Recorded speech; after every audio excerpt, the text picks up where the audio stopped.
And welcome to Speedway Crazy Show, and this is episode 18. We promised to you guys last time that Kuba would go to a Speedway track, but of course he chose the only Speedway match was on Monday in Gnesno, and what it was, a rain-off. So hopefully we will see him next Wednesday with some cool stuff. This week we talked with Henrik Atkins from UK, but we talked with him on Monday on the National Day of Norway, and here's the recording. And hi Henry, how are you? Hello, I'm good, how are you? I'm fine.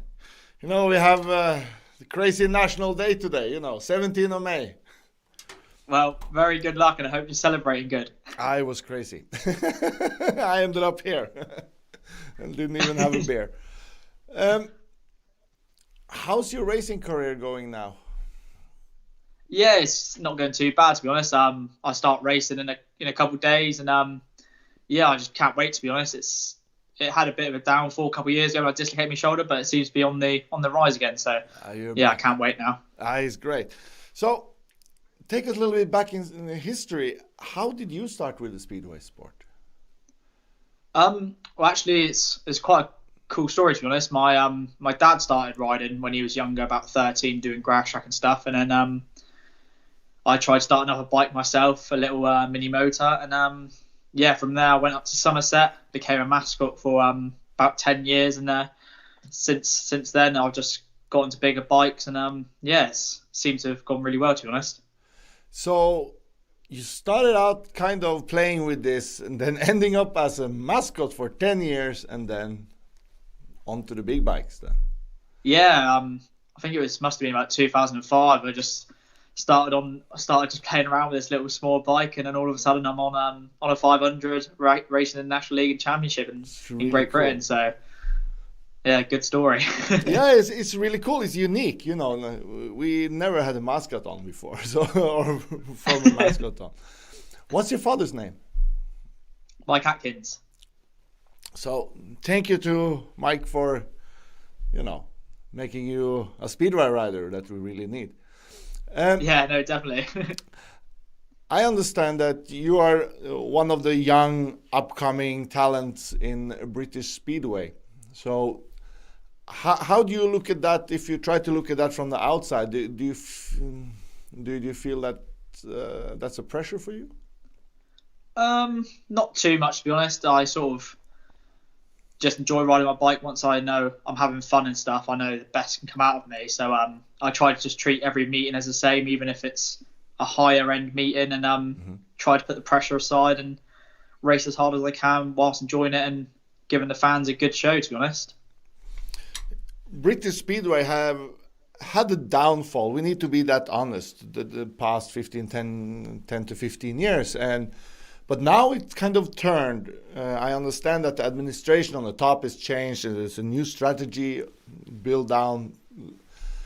They also created this academy. Can you tell us a little bit about this academy? Yeah, so I think for about 2-3 years now, the British Speedway created an academy, which is the GB Academy, where they're bringing all the young riders such as myself and other boys my age through this academy, teaching us nutrition, fitness, safeguarding, technique, mindset, and it's helping us all. We're on the bike mostly every week, or not if every week, sometimes 3-4 times a month, and it's just helping us get more confidence and ride the bike and see how the bike works at different tracks and stuff. So when you say your age, it's like, how old are you? You are 20 years old. Wow. Yeah. So at this academy, you're learning all these basic skills for athletes, more or less, and also in line of your sport. But do you also learn how to behave as a rider in private against fans and so on? Is behavior part of this? Yeah, I think something new with the Speedway Academy they've brought in is safeguarding. So not when we're just riding. It's not just turning up, riding and enjoying ourselves, but it's also looking out for the fans and supporters. And if anything we see that shouldn't be going on, we report it straight away. And I think it's a good thing, to be honest. It sort of gives the fans a bit of protection from the outside world, and it helps us to maintain a good outlook on the sport, to be honest. So is this academy, this is for all the youngsters on 500cc in Great Britain? Yes, I think there's about a good solid sort of 15 of us at the moment, and obviously the other boys that are coming up through the British youth will hopefully one day be on the actual academy. But for the minute, it's just sort of the top boys that are sort of my age, younger, a little bit younger and above. And it's a really good sort of system Great Britain have now for bringing us through the system. It's really cool. Bit like Poland, to be honest, and you can see how Poland are doing. Yeah, because I've been focused a lot on Poland and seeing what they are doing, because they're doing the right stuff right now. Of course, this can change in the future, but because Speedway and marketing and all this is dynamic, it's changed all the time. Which clubs are you racing for right now? So I'm riding for the Plymouth Gladiators in the championship with Jason Crump and Bjarne Pedersen in the team, which is sort of a dream come true, to be honest. And in the National League, Eastbourne Seagulls. So 2 very good teams, and we're hoping to win some trophies with both of them.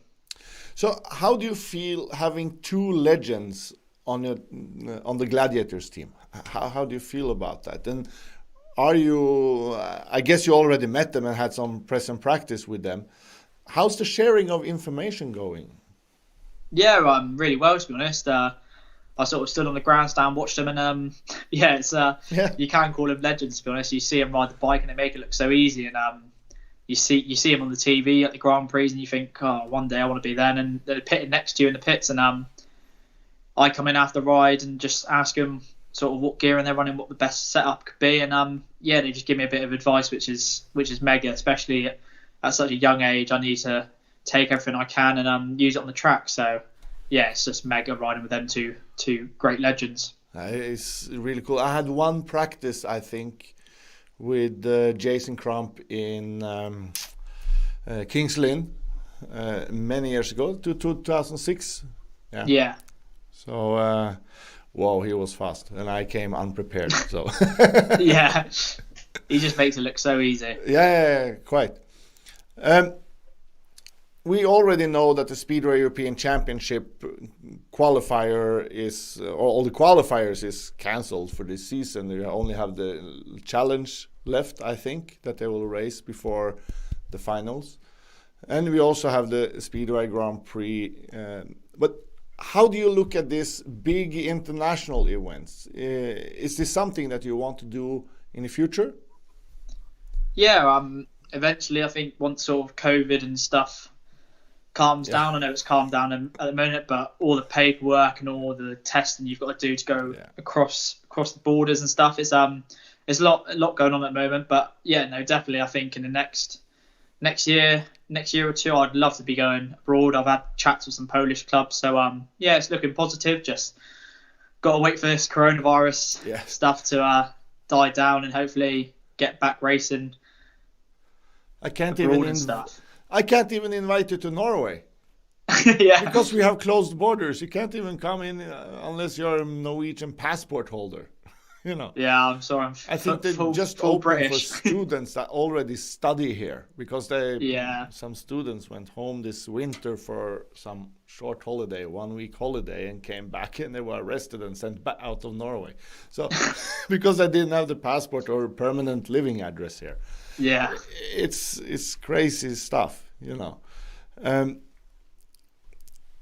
Is this Brexit thing something that can make some stones in the road for you, sort of speaking? Yeah, I've looked at buying stuff abroad and stuff, and it's just more expensive to get it over here. They've sort of added a big tax on, which isn't ideal for us. But I just know, I think if you go over to Poland and stuff, you just got to sort of get the right details, right paperwork, and then hopefully it should be sort of smooth sailing. But unless anything changes soon, I think at the moment it should be right. But just due to COVID, it's just so strict. So just gonna have to wait for that to go by.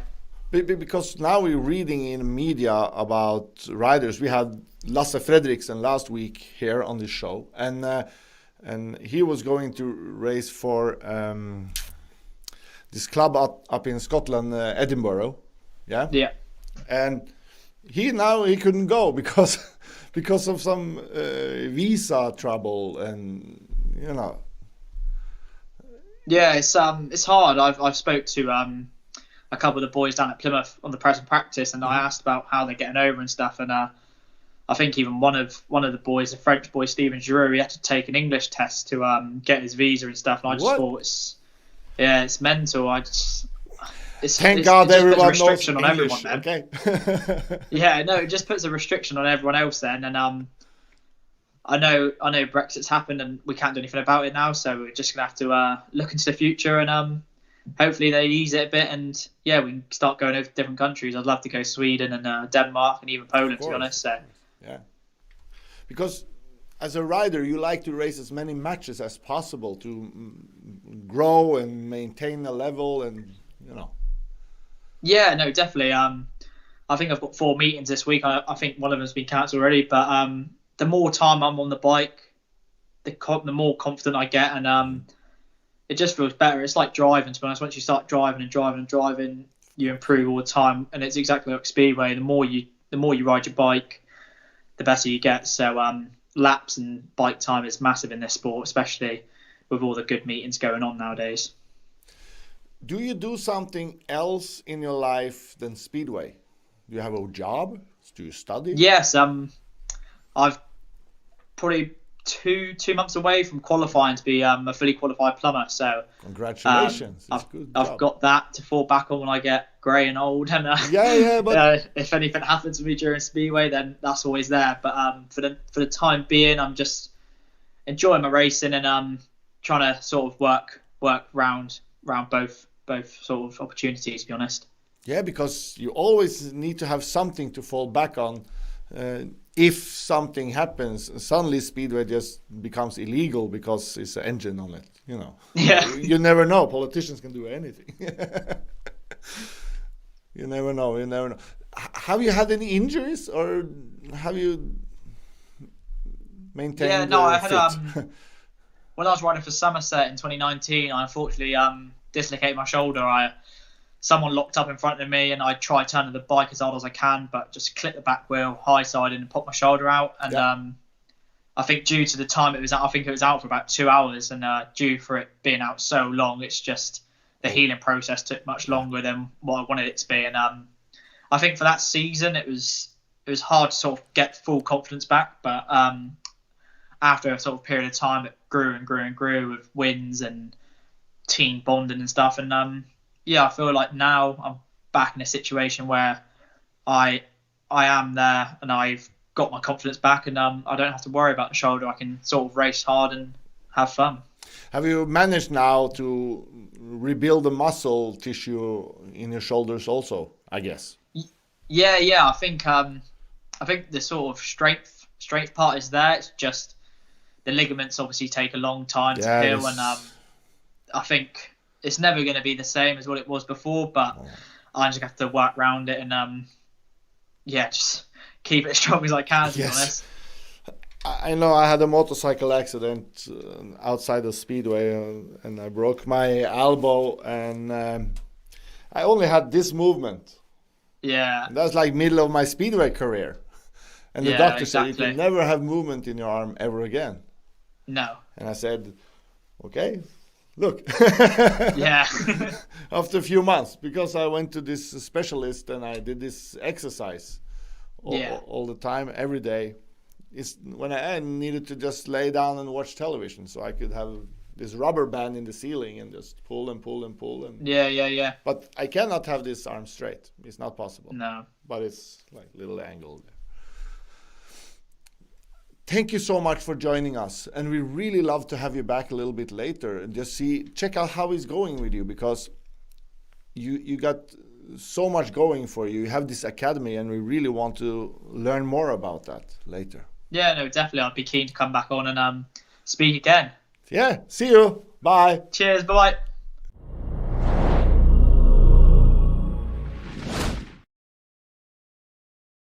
Get your favorite rider in a Speedway canvas today. Buy them at speedwaycanvas.com.